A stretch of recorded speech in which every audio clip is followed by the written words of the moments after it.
Good morning and welcome to video number 10 in the series that is March Matters. Now, remembering that these short videos are created with the intention of reminding you that as we move into spring this year, what better time to review and do a deep clean and a declutter of our bad communication habits and start to adopt some that will change the way we communicate forever. And in my experience, it's always the tiny things that have the potential to make the most difference.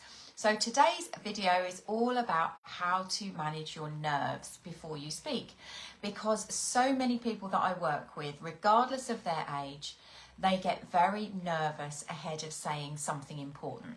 For some people, that could be on a stage, in a formal environment. For others, it could be starting that difficult conversation that they know the other person doesn't want to have. But the moment they feel the desire to say it, they start to get butterflies, they start to get nervous. And of course, what we know is when we feel nervous, physiologically, our body is impacted in a number of ways. And it's the physical impact of nerves that change our ability to speak with clarity, with confidence, and also to be heard properly.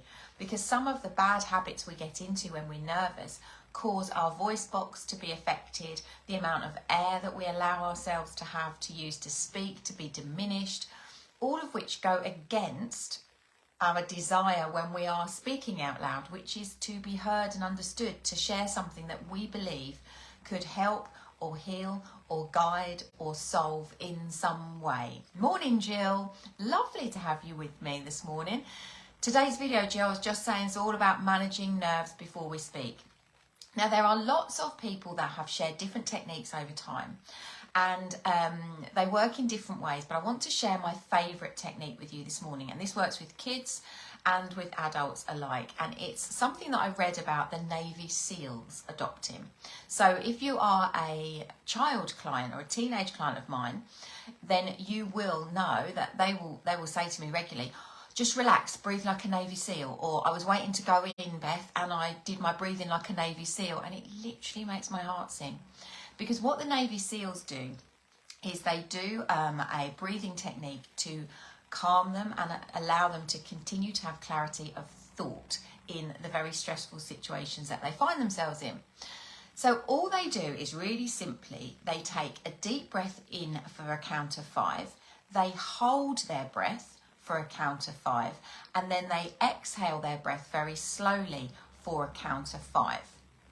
That's all they do. And I'm going to show you how to do it so that you can understand how it works. But the magic in this technique is in the holding of the breath before we let it out. Because rather than just taking a deep breath, because lots of people will say, the minute you're about to do something brave, just take a deep breath. And what we do is we take a deep breath and we hold it. And then we start to breathe out with the important information. And our body is physically challenged. It's trying to get rid of the air to breathe in again. And so if you breathe out as you speak and start your important presentation or conversation, then you'll find that you want to rush through the content because you're literally running out of air. It's far more sensible to breathe in, to hold your breath and breathe out before you say the first important word that you want to share. And it's in the holding of the breath for that 5 seconds that the magic happens. Because in those 5 seconds, physiologically there is a change. You've taken this lovely deep breath in. You've got all of this oxygen in your lungs. As you hold your breath, the ratio of the amount of oxygen and carbon dioxide in your body changes. And if this is the oxygen level, this is the carbon dioxide level, it won't take a genius to work out that as you hold your breath, your oxygen level just drops because you're not breathing in. So in those 5 seconds, your oxygen level is dropping, and therefore there is more carbon dioxide in your system than oxygen. Now your body has no idea when you're about to breathe out and take your next breath.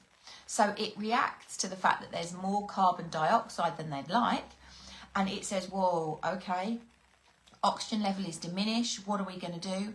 We're going to slow everything down because we're not sure when the next breath of oxygen is coming. So as your body feels the oxygen level drop in those 5 seconds that you're holding your breath, it starts to slow down all of your internal organs and activities that are happening in your body, one of which is your heart rate. So when you hold your breath in this way, your heart rate is just slowed down a little bit. Now, the impact and the importance of that is that because your heart rate slows down slightly, you feel calmer. So the nerves and the racing heart rate and the warmth that you can often feel spreading up your neck, or the redness in your cheeks, the sweaty palms, the butterflies in your tummy, they're often accompanied by this racing heart. When you breathe in slowly and hold your breath for 5, and the oxygen level just drops slightly, your body slows your heart rate down, and therefore you feel calmer. And then as that calmness, and it happens in a heartbeat, so if you've never done this before, try it. The calmness just kind of washes over you, and then you can breathe out really slowly. You feel set, you feel ready, and then your next deep breath in is the one you use to speak with. This is literally physiological magic. What I also like about this technique is no one knows you're doing it. You know, you don't have to get into your own room. You don't have to plug earphones in to listen to something. You don't have to be, pumping your arms to get your circulation flowing. You are literally sitting calmly, either in a room full of people waiting for your turn to speak, or you are on the edge of a stage, or in your seat at a table just before you're about to speak, or maybe you're just taking a moment to have a cup of tea before you mention that sensitive topic to your partner. No matter where you are, you will be able to practice this breathing technique without anybody knowing what you're doing. So here's the best way to do it. What I always challenge, she says, sitting comfortably.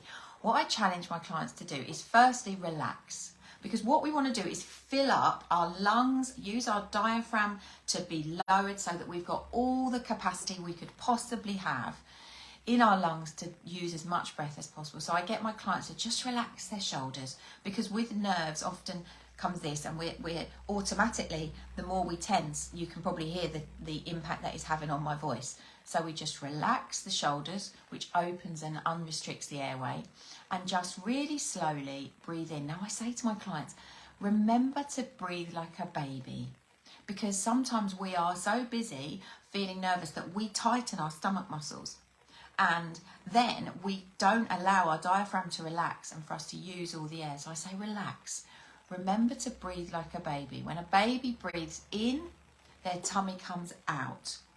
When a baby breathes out, their tummy comes in. So I always say to people, take a nice deep breath in just for a count of 5. Tummy's extended, and hold the breath. Just stay where you are. Challenge yourself that your shoulders aren't raising. Just hold your breath for a count of 5. You'll feel the physiological impact, and your heart rate just slows a touch, and then just breathe out slowly for a count of 5. And that as you get to 5, you've breathed out, your tummy is probably right the way in. That next lovely deep breath, it fills your lungs with oxygen. That's the one to use to speak with. And you'll find that you're calmer, your voice stays more balanced, you fight the urgency to rush through what you're saying because you're running out of oxygen, and you stop and avoid that horrible bit where your voice sort of just cuts out at the end of a sentence because your breathing is out of kilter. Your body needs one thing to be able to speak, and that's oxygen. So doing this, even as you're walking across the stage, it's the last thing I do before I open my mouth to speak when it's important. And it has an incredible potential to help you relax. So it's just breathe in for 5, relaxing your shoulders and your tummy, hold for 5, let the oxygen carbon dioxide level adjust, feel the wash of relaxation, breathe out slowly for 5, and then as you breathe in, that's the breath you use to speak.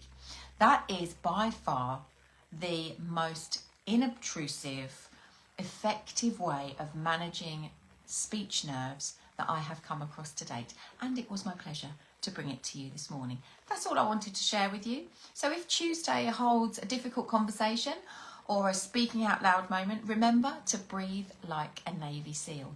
I will see you back here very soon for the next video. Bye for now.